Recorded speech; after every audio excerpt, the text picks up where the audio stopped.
اعوذ باللہ من الشیطان الرجیم بسم اللہ الرحمن الرحیم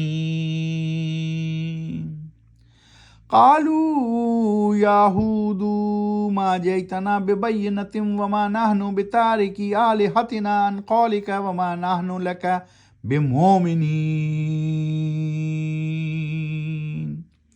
ابھی آپ کے سامنے آیت نمبر 53 کی تلاوت کی گئی، سورہ ہود پارہ 12 وما من دابہ۔ آج ہم کریں گے 53 سے 58 تک کی تلاوت۔ اب اس کے معنی دیکھتے ہیں۔ کہا قوم نے، اے ہود یعنی اے ہود علیہ السلام، نہیں لائے تم ہمارے پاس کوئی کھلی دلیل یعنی معجزہ، اور نہیں ہیں ہم چھوڑنے والے اپنے معبودوں کو، یعنی اپنے جس کی ہم عبادت کر رہے ہیں، بت پرستی کر رہے ہیں، ان کو ہم نہیں چھوڑنے والے تمہارے کہنے پر، اور نہیں ہیں ہم ہونے والے مومن، اور ہم نہیں ہیں ایمان لانے والے۔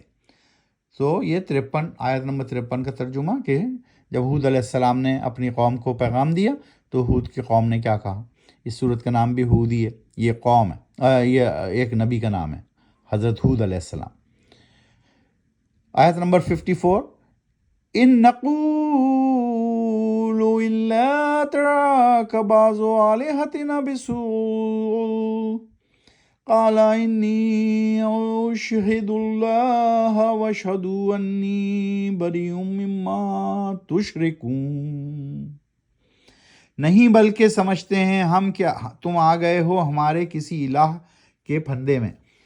جواب دیا ہود علیہ السلام نے، یقیناً میں گواہ بناتا ہوں اللہ کو، اور گواہ رہو تم بھی کہ میں بری ہوں ان سے جن کو تم ٹھہراتے ہو اپنا شریک۔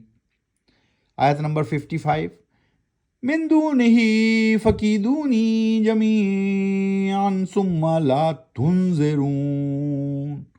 چھوڑ کر اس اللہ کو پھر تدبیر کر لو میرے خلاف تم سب مل کر مجھ کو نقصان پہنچانے کی، پھر نہیں دو مجھ کو مہلت بالکل بھی۔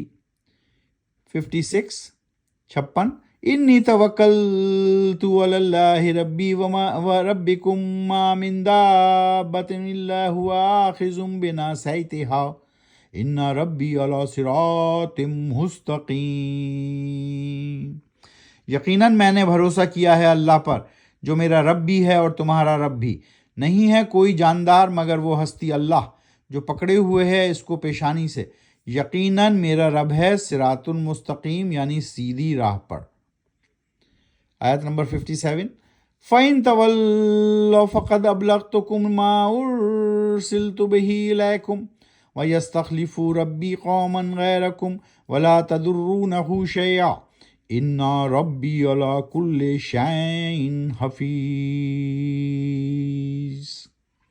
پھر اگر منہ موڑتے ہو تم تو یقیناً میں پہنچا چکا ہوں پیغام تم کو جو دے کر بھیجا ہے مجھ کو تمہاری طرف، اور جلد اٹھائے گا میرا رب کسی اور قوم کو تمہاری جگہ، اور نہیں بگاڑ سکو گے تم اس کا کچھ بھی۔ یقیناً میرا رب ہے علی کل شیء حفیظ، مکمل طور پر ہر چیز ہے اس کی نگرانی میں۔ آیت نمبر 58، وَلَمَّا جَاءَ أَمْرُنَا نَجَّيْنَا هُودًا وَالَّذِينَ آمَنُوا مَعَهُ بِرَحْمَةٍ مِنَّا وَنَجَّيْنَاهُمْ مِنْ عَذَابٍ غَلِيظٍ۔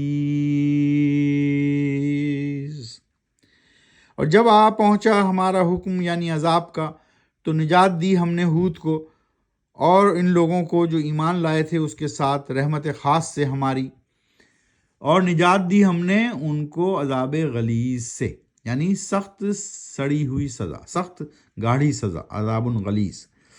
تو اس طرح اللہ سبحانہ و تعالیٰ نے ہر قوم کے بارے میں حضور اکرم صلی اللہ علیہ وسلم کو، اور ظاہر ہے کہ وحی کے ذریعے حضور اکرم صلی اللہ علیہ وسلم کو بتا رہے ہیں، حضور اکرم صلی اللہ علیہ وسلم اپنے پیغام میں اپنے صحابیوں کو بتا رہے ہیں، اور یہ سینہ بسینہ پھر یاد کیا جاتا تھا اس زمانے میں۔ پھر اس کے بعد یہ ہم تک پہنچا جوں کا توں، کیونکہ اس کی حفاظت، قرآن شریف کی حفاظت اللہ سبحانہ و تعالیٰ نے اپنے ذمے میں لی ہوئی ہے۔ تو یہ یہاں پر اللہ سبحانہ و تعالیٰ حضرت ہود علیہ السلام کا ذکر کر رہے ہیں کہ انہوں نے کس طرح اپنے قوم کو پیغام دیا، پھر انہوں نے انکار کیا، پھر انہوں نے کہا، اللہ سبحانہ و تعالیٰ نے کہا کہ پھر عذاب پہنچ گیا تو نجات ہو گئی حضرت ہود علیہ السلام کی ان لوگوں کے ساتھ جو ایمان لائے تھے، ان پہ رحمت ہوئی اللہ تعالیٰ کی، اللہ سبحانہ و تعالیٰ کی، اور باقی جتنے بھی انکار کرنے والے تھے ان کو سخت سزا دی گئی، عذاب غلیظ۔ صدق اللہ العظیم۔